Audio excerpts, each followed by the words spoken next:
నమస్కారం sir. Third Telangana legislative assembly స్పీకర్గా మీరు ఎన్నికైనందుకు చాలా సంతోషంగా ఉంది సార్.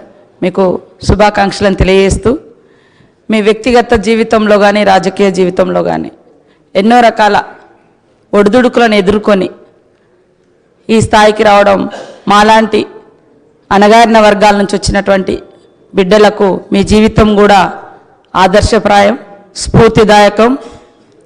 2009లో కూడా నేను ఈ అసెంబ్లీలో ఈ సభలో ఉండడం జరిగింది.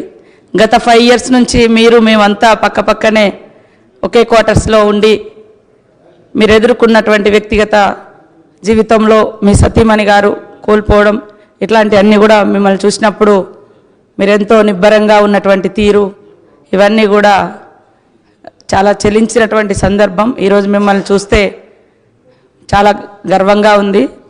అదే కాకుండా ఒక అణగారిన వర్గాల నుంచి అంచబడ్డ వర్గాల నుంచి వచ్చినటువంటి బిడ్డలు ఎదగాలంటే ఎన్ని కష్టాలు ఉంటాయో తెలిసినటువంటి వ్యక్తులుగా మీ జీవితం మా అందరికి కూడా ఆదర్శప్రాయం.